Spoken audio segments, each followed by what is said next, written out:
नमस्कार। News point में आज की चर्चा पर जाने से पहले अभी की खबर एक ले लेते हैं, जहां देश में बढ़ती महंगाई के उपायों पर चर्चा करने के लिए भारत सरकार ने 4 जुलाई को देश के सभी राज्यों के खाद्य मंत्रियों की एक अहम बैठक बुलाई है। एनडीटीवी से खास बातचीत में खाद्य आपूर्ति मंत्री रामविलास पासवान ने जानकारी दी। मोदी सरकार के गठन के बाद महंगाई के मुद्दे पर यह सबसे अहम बैठक होने जा रही है।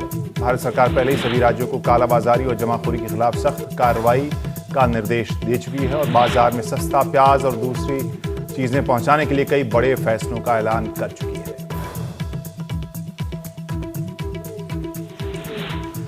खाद्य मंत्रालय ने कमजोर मानसून से निपटने की तैयारी शुरू कर दी है। मेरे साथ हैं खाद्य मंत्री रामविलास पासवान।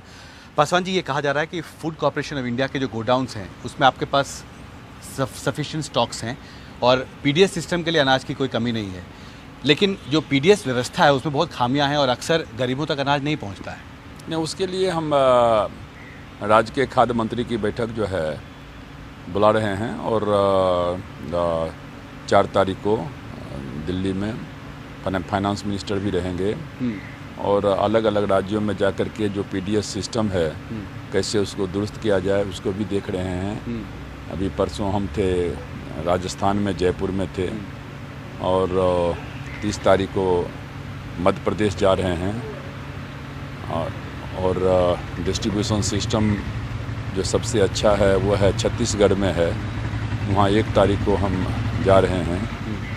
तो ऐसे बिहार में भी हमने कार्यक्रम रखा है संभवतः 19 तारीख को 19 जुलाई को, जिसमें हम पंचायत लगाएंगे। उसमें डीलर भी रहेंगे, उसमें किसान भी रहेंगे, उपभोक्ता भी रहेंगे, एफसीआई के भी लोग रहेंगे और इसमें खुला बहस छेड़ेंगे कि जो पब्लिक डिस्ट्रीब्यूशन सिस्टम है उसको कैसे दुरुस्त किया जाए। जी, तो ये 4 जुलाई की जो बैठक है ये बैठक दिल्ली में होगी और सभी राज्यों के खाद्य मंत्रियों को आपने बुलाया है ब्रेनस्टॉर्म करने के लिए। 4 तारीख को तो जो है वो इन्फ्लेशन से संबंधित है, चूँकि आप जानते हैं कि जो महंगाई है हमारे पास में खाद्यान्न का जो है भंडार भरा हुआ है, चाहे चावल हो, गेहूँ हो, चीनी हो, हर चीज़ का है। कल आपको मालूम है कि हम लोगों ने जो उच्च स्तरीय बैठक हुई थी उसमें थोड़ा मीडिया में किस एंगल से आ रहा है कि दाम बढ़ेगा।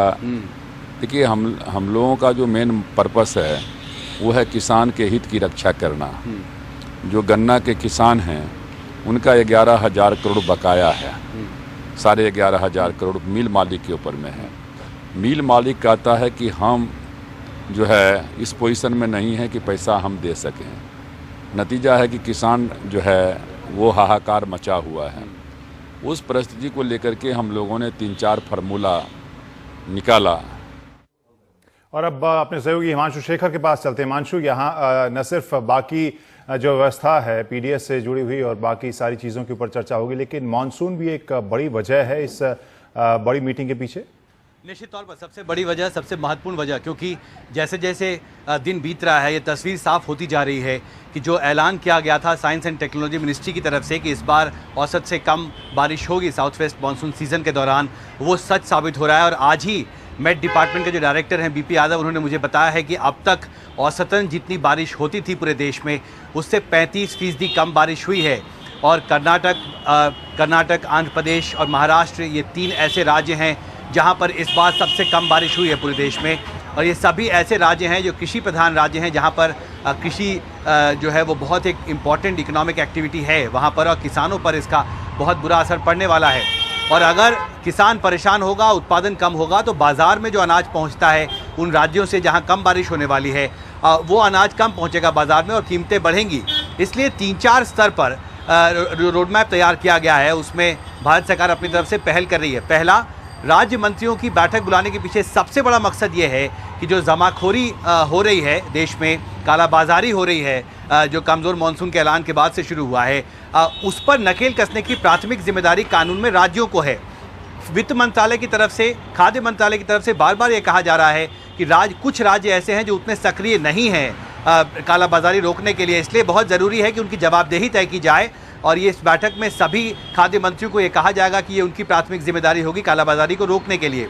दूसरा सवाल है, कमज़ोर मानसून से किसानों को बचाने के लिए एक नया रोड मैप तैयार हो रहा है। कृषि मंत्रालय में डीजल सब्सिडी बढ़ाने की बात हो रही है, बीज के लिए सब्सिडी अलग से देने की बात हो रही है, कंटिजेंसी प्लान तैयार किया गया है 500 जिलों के लिए, जहां पर भारत सरकार अपनी तरफ से राहत पैकेज और उसका मुनाफा फ़ायदा उसका पहुंचाएगी किसानों तक। और तीसरा जो अहम पहल होने वाला है वो ये है कि जो अर्थव्यवस्था की जो खामियां हैं कैसे एक नया माहौल बनाया जाए जिससे कि सेंटिमेंट अच्छा हो, और जो ब्याज दर है जो अभी बहुत ज़्यादा है, इंडस्ट्री का दबाव है सरकार पर कि ब्याज दर अगर कम हो तो बाजार में ज़्यादा पैसा होगा निवेश करने के लिए, तो कई स्तर पर पहल करने की कोशिश की जा रही है। खाद्य मंत्रियों की बैठक पहली बड़ी पहल है महंगाई पर नकेल कसने के लिए। महंगाई पर नकेल कसने के लिए पहली बड़ी खबर है। शुक्रिया हिमांशु सभी अपडेट के लिए। वैसे दर्शकों को ये भी बता दें कि दिल्ली में देरी से मानसून आने वाला है। आशंका है कि दिल्ली में जुलाई के पहले हफ्ते में मानसून आएगा। अल नीनो के अब तक के कोई संकेत नहीं निकल रहे हैं। अमूमन जून के आखिर में मानसून आता है और ऐसा ही कुछ हाल गुजरात का भी है। पिछले कुछ सालों से गुजरात में 15 जून को मानसून आ जाता है, लेकिन इस साल गुजरात में 1 जुलाई के आसपास मानसून पहुंचेगा। तो ये खबर थी मानसून और मौसम से जुड़ी, जहां पर मानसून के देरी की बात थी। लेकिन बारिश तो बाद में आएगी। फिलहाल गर्मी है और गर्मी दिल्ली विश्वविद्यालय में काफी देखने को मिल रही है। एडमिशन के इस मौसम में जैसा हंगामा डीयू ने देखा है, शायद इतिहास में डीयू ने पहले कभी नहीं देखा था। हंगामा ऐसा कि पहली कट ऑफ लिस्ट ही नहीं निकली। कॉलेज हैरान है, छात्र परेशान हैं और यूजीसी और डीयू के बीच खींचतान चल रही है। और ये सब हो रहा है FYUP के नाम पर, यानी 4 ईयर अंडर ग्रेजुएट प्रोग्राम के नाम पर। वही कोर्स जिसे डीयू ने पिछले साल हो हल्ले के बीच शुरू किया था। अब यूजीसी ने इस साल चिट्ठी लिखकर डीयू से कोर्स को हटाने का निर्देश दिया। पुराना 3 साल वाला कोर्स लागू करने के लिए कहा। कॉलेजों को FYUP लागू होने से पहले वाले कोर्स में एडमिशन लेने के लिए निर्देश दिया। इससे पहले भी यूजीसी ने एक चिट्ठी लिखी थी कि डीयू अपने कोर्स पर पुनर्विचार करे। डीयू ने किसी भी बदलाव से मना किया और फिर जाकर आई चिट्ठी जो निर्देश और आदेश जैसी आई। और इस खबर के साथ भी नहीं मानने पर डीयू पर यूजीसी द्वारा कार्रवाई की भी बात आने लगी। और इन सब के बीच आदेश के विरोध में डीयू वाइस चांसलर के इस्तीफे की भी खबर आई, लेकिन बाद में कहा गया कि वो सिर्फ ऐलान था, पेशकश थी, इस्तीफा नहीं था। लेकिन मामला सिर्फ एक कोर्स या चिट्ठी का नहीं है। अब इस गतिरोध से इतने सवाल उठे हैं कि मामला काफी पेचीदा हो गया है। पहले कुछ सवाल यूजीसी के आदेश पर उठ रहे थे कि क्या यूजीसी का आदेश यूनिवर्सिटी की स्वायत्तता पर हमला है, जैसा कई शिक्षक बता रहे हैं। यूजीसी ने कोर्स पर पिछले साल सवाल क्यों नहीं उठाया जब ये लागू हुआ था? क्या दिल्ली विश्वविद्यालय में FYUP को यूजीसी इसलिए हटाना चाहती है क्योंकि बीजेपी ने अपने मैनिफेस्टो में FYUP हटाने का वायदा किया था और अब एनडीए की सरकार है? वहीं यूजीसी ने बाकी उन यूनिवर्सिटी पर सवाल क्यों नहीं उठाया जिन्होंने 4 साल के ग्रेजुएशन कोर्स को मान्यता दी, जैसे बैंगलोर यूनिवर्सिटी की अभी भी खबर चल रही है। क्या अब ये लड़ाई यूजीसी और डीयू के अहम का टकराव हो चुका है? वैसे ऐसा नहीं कि ये कोर्स विवादों में ना रहा हो। इस FYUP पर पिछले साल भी सवाल उठे थे। जैसे शिक्षकों और कई राजनीतिक दलों ने भी आरोप लगाया कि ये विदेशी और प्राइवेट यूनिवर्सिटी के दबाव में कोर्स शुरू किए गए। डीयू पर आरोप लगा कि उसे लागू करने के लिए सभी पक्षों की डीयू प्रशासन ने सुनी नहीं। तब भी छात्र, शिक्षक और राजनीतिक दल FYUP का विरोध कर रहे थे। वहीं छात्रों के सामने भी अब बहुत सारे सवाल हैं जो आज खासकर कट ऑफ लिस्ट नहीं निकलने के बाद सबके सामने आए, कि जिसका जवाब फिलहाल डीयू के पास नहीं है और कॉलेजों के पास भी नहीं। एडमिशन कब शुरू होंगे और किस प्रोग्राम में, किस कोर्स में जाएंगे ये छात्र? पिछले साल FYUP में दाखिला लेने वाले छात्रों का क्या होगा? पिछले साल शुरू नए कोर्सेज का क्या होगा? बीटेक के छात्रों का क्या होगा? तो आज न्यूज पॉइंट पे इन सब के साथ मैं क्रांति संभव हूं आपके साथ और इन सवालों पर चर्चा करेंगे। इसके अलावा और भी सवाल जरूर पूछे जाएंगे हमारे मेहमानों के साथ और दिन भर के घटनाक्रम पर भी नजर डालेंगे। पहले हम आपको ले चलते हैं अपने सहयोगी रवीश रंजन शुक्ला के पास। रवीश, कुछ छात्रों के साथ मौजूद है, कुछ टीचर्स के साथ भी शायद मौजूद है। एक बार जानते हैं रवीश, आपके आसपास कौन कौन मौजूद है? फिलहाल दिन भर जो हुआ है, अब शाम के वक्त क्या कुछ आप देख पा रहे हैं? जी देखिए, अगर शाम की बात करें क्रांति, तो अभी भी यहाँ पर बहुत सारे जो छात्र हैं वो यहाँ पर जो है वो जमावड़ा है उनका, और लगातार वीसी के खिलाफ में नारेबाजी हो रही है। लेकिन वीसी के रिज़ाइन पर यू टर्न लेना और फिर जो है वो एक धुंध बरकरार रखना, तो ये भी एक अपने आप में बड़ी बात है। और डीयू के इतिहास में शायद ये पहली बार है कि जब इस तरीके से दाखिले के ऊपर इतना बड़ा जो है वो पूरा ये जो है वो चल रहा है, मामला चल रहा है। और मेरे साथ में कुछ टीचर हैं, कुछ स्टूडेंट हैं। सबसे पहले बीटेक के आपसे बात करना चाहेंगे कि बीटेक की डिग्री पर बहुत सारा जो है वो सवाल उठ रहा है। आप लोग आखिर क्या चाहते हैं बीटेक की डिग्री के बारे में? देखिए, बीटेक जो अभी चल रहा है, क्योंकि हम लोगों से प्रॉमिस किया गया है कि बीटेक की डिग्री मिलेगी, तो हमें बीटेक की डिग्री मिलनी चाहिए सभी छात्रों को। पर यहाँ पर एक फैक्टर ये आता है कि बीटेक जो पढ़ाया जा रहा है वो टेक्निकल वन नहीं है। जो भी छात्र एडमिशन ले चुके हैं या लेने वाले हैं, उनको ये लगता है कि जो बीटेक पढ़ाया जा रहा है वो टेक्निकल है, पर असल में ये टेक्निकल नहीं है। यहाँ पे जो सिलेबस है वो बीएससी का ही सिलेबस है, और फैकल्टी को ट्रेनिंग भी नहीं दी गई है कि बीटेक का सिलेबस वो बीटेक की पढ़ाई करवा सके। ना कॉलेजेस में नई किताबें या इंजीनियरिंग वगैरह की उस तरह की किताबें भी नहीं लाई गई हैं। बीएससी का जो सिलेबस है उस प्लस तो आप लोग क्या चाहते हैं कि बीएससी ऑनर्स हो या फिर जो है वो बीटेक हो? देखिए, बीटेक को एफआईयूपी से अलग हट के देखना चाहिए, और यूनिवर्सिटी में नए कॉलेजेस खुलने चाहिए ताकि बीटेक को और अच्छे स्वरूप में प्रस्तुत किया जाए और बीटेक ही रहे वो। रवीश, वहाँ पर मौजूद टीचर्स का क्या कहना है, प्रोफेसर का क्या कहना है? सर, आप ये बताइए सर कि इस पूरे जो है वो मामले पर आपकी क्या सोच है? आप अब तक क्या सोच रहे हैं, ये जो सुबह से घटनाक्रम? देखिए, जो आज सुबह से चल रहा है, दरअसल शनिवार की बैठक में एकेडमिक काउंसिल के अंदर ही हमने ये सजेशन दिया था कि आने वाले एडमिशन के देखते हुए यूजीसी के ऑर्डर के बाद में हमें अपनी यूनिवर्सिटी की तरफ से पोजीशन बिल्कुल साफ कर देनी चाहिए कि हम पुराने 3 साल के कोर्स में एडमिशन करेंगे। परंतु पता नहीं किन कारणों से वाइस चांसलर और कुछ बाकी मेंबरों ने सोचा कि शायद इसको अभी हम फिलहाल और खींच लें, लेकिन उन्होंने शायद इस बारे में नहीं सोचा कि डीयू के एडमिशन सेंट्रल यूनिवर्सिटी होने की वजह से देश के कोने कोने से स्टूडेंट अपने पेरेंट्स के साथ पहली लिस्ट से पहले ही दिल्ली में आ जाता है। अब आप उनका हाल सोचिए, वो आज बैठे हुए हैं यहाँ आकर के, और कहीं होटलों में यहाँ वहाँ उनका खर्चा हो रहा है। देखिए, ऑर्डर बिल्कुल क्लियर है, एडमिशन सब जानते हैं कि 3 ईयर कोर्स में होने वाला है, पुराने कोर्सेज में होने वाला है। डिमांड है कि स्वायत्ता पर ये हमला है। देखिए, स्वायत्ता मुझे भी पसंद है, स्वायत्ता सबको पसंद है, लेकिन हर जगह जब भी इस तरह की स्वायत्ता होती है डेमोक्रेसी के अंदर, उसका दायरा भी फिक्स हो जाता है। तो आप ये देखिए कि जब जितने विश्वविद्यालय और हैं इंडिया के अंदर, जब वहाँ पर 3 साल का कोर्स चलेगा और यहाँ कोई और तरह का स्ट्रक्चर चलेगा, तो वहाँ से यहाँ बच्चे कैसे आएंगे, यहाँ से वहाँ कैसे जाएंगे? ये बताइए कि यूजीसी कहाँ पर थी आखिर जब ये कोर्स पूरा जो है वो लागू हो रहा था साल भर पहले, तब क्यों नहीं आखिर यूजीसी सक्रिय हुई? अब क्यों सक्रिय है? ये तो यूजीसी को इसका जवाब देना पड़ेगा। इसके बारे में मैं तो खैर जवाब नहीं दे पाऊंगा, लेकिन मुझे ये लगता है कि तब गवर्नमेंट कोई और थी और उसकी तरफ से साइलेंट सपोर्ट कहीं ना कहीं इस प्रोग्राम को था। अब प्रत्यक्ष रूप से तो वो का काम जो है वो सरकारों की चापलूसी करना नहीं है ना? बिल्कुल, मैं इस बात से बिल्कुल आपकी एग्री करता हूं, और मेरे हिसाब से अगर ये नेशनल एजुकेशन पॉलिसी के जैसे आप बताया, उन्होंने बिल्कुल साफ अक्षरों में बिल्कुल अच्छा किया कि बताया कि खिलाफ है, यही स्टैंड यूजीसी को उस टाइम पे लेना चाहिए था। बिल्कुल। अब लगता है संपर्क टूट रहा है। शुक्रिया रवीश इस सभी जानकारी के लिए, और अब आपको मिलवा दें हमारे साथ जो मेहमान जुड़ रहे हैं आज। प्रोफेसर एम अंसारी हैं, सदस्य यूजीसी के हमारे साथ। इसके अलावा प्रोफेसर संजय कुमार हैं, सदस्य डीयू एकेडमिक काउंसिल के। भूपेंद्र चौधरी, कोषाध्यक्ष डूटा के, जो दिल्ली यूनिवर्सिटी टीचर्स एसोसिएशन है। अमन सिन्हा है, प्रवक्ता बीजेपी के। इसके अलावा आलोक शर्मा कांग्रेस की तरफ से बात करने के लिए आए हैं। और सबसे पहले हम सबसे ज़्यादा सवाल यूजीसी से ही उठ रहा है, और वही हम जानना चाहेंगे कि पिछले साल यूजीसी ने हस्तक्षेप क्यों नहीं किया, और जिस सवाल को हम सबसे ज़्यादा सुनते हुए देख रहे हैं कि स्वायत्ता के ऊपर हमला था, डीयू के स्वायत्ता के ऊपर हमला है। देखिए, पहली बात तो मैं साफ तौर से कह दूं कि मैं यूजीसी का स्पोक्स पर्सन नहीं हूँ। जो भी मैं कहना चाहूँगा वो एक मेरी अपनी ज़ाती राय है। ठीक है। और ये बात सही है कि बहुत सारी जो चीज़ें हुई हैं उसकी थोड़ी बहुत हमें भी नॉलेज है पिछले साल से जब ये प्रोग्राम लॉन्च हुआ। तो मैं शुरू में ये कहना चाहूँगा कि मैं स्पोक्समैन नहीं हूँ, इसलिए ये इसको ऑफिशियल व्यू ना लिया जाए। यानी आप यूजीसी के कदम का विरोध भी कर सकते हैं, आप ये कह रहे हैं?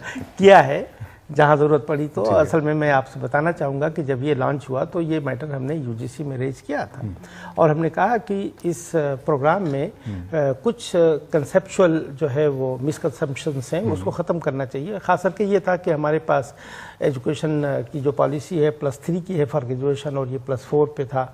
और दूसरा ये कि बहुत सारी कॉलेजेस में प्रिपेयर्डनेस नहीं थी, यानी करिकुलम कहाँ डेवलपमेंट हुआ और टीचर्स को ट्रेनिंग वगैरह दी गई या नहीं दी गई। तो इससे जुड़े हुए बहुत सारे सवाल थे, लेकिन सवाल ये था कि इसमें कुछ अच्छी बातें भी कही जा रही थी कि ये प्रोग्राम ऐसा है जो हमारी जॉब मार्केट्स को क्लोजली लिंक करता है। दूसरी ये कि जब हम ग्लोबलाइजेशन की बात करते हैं और हमारे बहुत सारे जो बच्चे हैं बाहर जाते हैं, तो इसको ये भी इंटीग्रेट करने की कोशिश की गई कि इंटरनेशनल जो इंटरनेशनल जो वही जो आरोप भी लगा रहे थे बाकी पार्टियां, उससे जोड़ने की कोशिश की गई।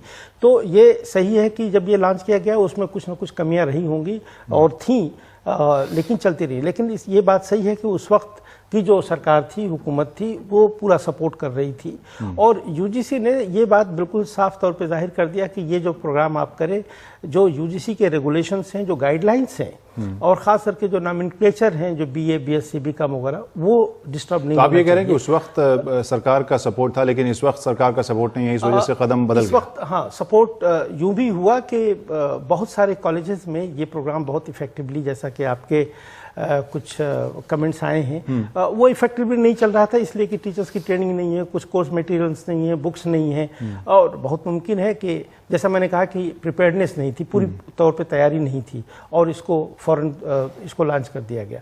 और जाहिर है कि उसकी वजह से एतराज़ात भी थे और जब वो हुआ तो अब ये दोबारा जब हमारी रिजीम चेंज हुई तो जाहिर है कि हर पॉलिटिकल पार्टी अपने कुछ कमिटमेंट्स लेकर आती है, उसको इम्प्लीमेंट करती है। तो आप ये कह रहे हैं कि ये कोर्स में जो कमियां थी या खामियां थी या शॉर्टकमिंग्स थे, जो जिसके ऊपर सवाल उठ रहे थे, पहले भी वो चिंता का विषय था या फिर कम से कम विचार का विषय था, लेकिन चूंकि रजीम चेंज हुआ है इस वजह से ये कदम उठाया गया। बिल्कुल, आपने बिल्कुल सही कहा। और मैं ये भी आपको बताना चाहूँगा कि जब ये हमारी फुल कमीशन की मीटिंग 13 जून को थी, तो उसमें ये बात मुद्दा निकल कर आया था और वहाँ पे हमारे गवर्नमेंट के जो रिप्रेजेंटेटिव, हमारे जो कोलीग थे, उन्होंने ये कहा कि दिल्ली यूनिवर्सिटी ने लीगल फॉर्मेलिटीज़ पूरी नहीं की है और विजिटर के कहीं अप्रूवल नहीं है, और इस वजह से उन्होंने कहा कि ये प्रोग्राम इरेगुलर है और इलीगल है, एंड देयरफॉर उन्होंने ये कहा कि ये प्रोग्राम को रिव्यू कराना चाहिए, रिकंसिडर करना चाहिए। तो हमने कमीशन में, फुल कमीशन ने ये डिसीजन लिया कि द प्रोग्राम को रिव्यू किया जाए और रिकंसिडर किया जाए, और इसी तरह का कम्युनिकेशन जो है दिल्ली यूनिवर्सिटी को गया। दिल्ली यूनिवर्सिटी ने शायद उसके ऊपर कोई एक्शन नहीं लिया, जिसकी वजह से एक हफ्ते के फौरन बाद जब बहुत सारे टीचर्स और स्टूडेंट एसोसिएशन HRD मिनिस्टर वगैरह से मिले या और रिप्रेजेंटेटिव से मिले, तो इसके बाद ये डायरेक्शन आया सेक्शन 20(1), ये यूजीसी की एक प्रोविज़न है जिसके तहत गवर्नमेंट जो है वो डायरेक्शन देती है, और जब डायरेक्शन देती है तो वो मुझे ऐसा लगता है कि ऑब्लिगेटरी हो जाता है, यानी वो सुझाव की जगह आदेश हो जाता है। आदेश हो जाता है, और ये कहा कि आदेश को, फिर ये आदेश जो है उनको डायरेक्टिव दे दिया गया। तो ये जो 20 तारीख का जो डायरेक्शन गवर्नमेंट का आया और 22 को यूजीसी ने लिखा, ये फुल कमीशन की इंडोर्समेंट नहीं थी इस पे। लेकिन आप ये कह रहे हैं, कुल मिलाकर जो आपने अभी तक बात कही उसमें एक तो ये कि आप मान रहे हैं कि ये कहीं ना कहीं डीओ की स्वायत्ता पर हमला है, और दूसरी ये कि रेजीम चेंज होने की वजह से ये निर्णय बदला है। हमला है भी और नहीं भी है, दो चीज़ों से। एक तो ये कि देखिए हमारी एक जो गवर्नमेंटल सिस्टम है, आफ्टर ऑल जितनी भी हमारी बॉडीज़ हैं उसके तहत तो काम करती हैं। दूसरी बात ये कि ये एक पहला केस है, ये अनप्रेसिडेंटेड ऐसा रहा है कि यूजीसी को इस तरह का मामला तय करना पड़ा है या इस तरह के प्रॉब्लम्स में उलझना पड़ा है, ये पहले कभी इस तरह का नहीं हुआ।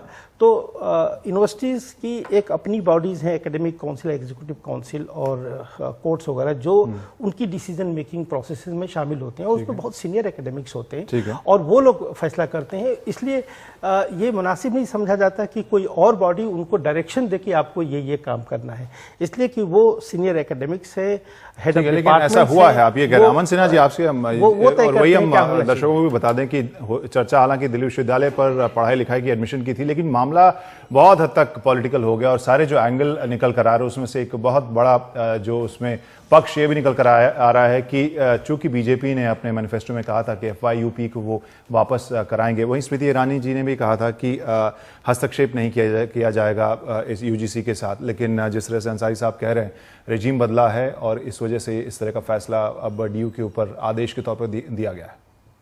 क्रांति जी, यूजीसी ने ये डायरेक्टिव दिया है सेक्शन 21 में, जैसा अंसारी साहब बता रहे थे कि ये जो नेशनल एजुकेशन पॉलिसी 1986 है उसके कॉन्ट्रोवेंशन में है ये 4 ईयर यूनिवर्सिटी प्रोग्राम, और इसी वजह से ये अनटेनेबल है। और दूसरा, इन्होंने बताया भी कि वो जो पूरा इम्प्लीमेंटेशन का प्रोसेस था वो हेस्टी ही नहीं था, पर वो इलीगल भी था।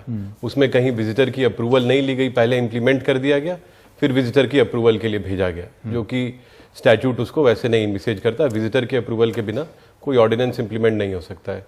तो ये on face of it clearly it is in contravention to National Education Policy 1986, और इसीलिए हम लोगों का प्रिंसिपल स्टैंड था कि भाई एक यूनिवर्सिटी में 4 ईयर प्रोग्राम चलेगा और पूरे देश में अलग प्रोग्राम चलेगा। ये इनकंसिस्टेंट होगा, भी उचित नहीं होगा। नहीं देखा गया ना इस बार, चूंकि रेजिम चेंज हुआ, इस वजह से ये बदलाव। देखिए, ये तो यूजीसी की जो फुल कमीशन मीटिंग है उससे ये डायरेक्टिव गया है, और स्टैट्यूट में जैसा अंसारी साहब ने बताया ये डायरेक्टरी है और मैंडेटरी है।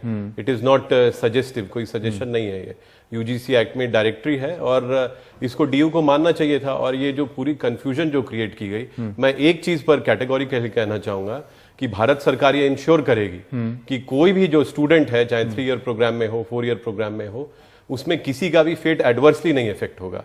और हम लोग ये इंश्योर करेंगे कि किसी भी स्टूडेंट को किसी तरह की कोई दिक्कत ना है। ये तो डीयू के पार्ट पे जो कंफ्यूजन जो बना हुआ है, जब एक बार यूजीसी ने डायरेक्टिव दे दिया तो उसको अवॉइड करना था। 3 ईयर प्रोग्राम में एडमिशन में क्या दिक्कत थी, उसको इमीडिएटली एडमिशन को रिज्यूम करना चाहिए।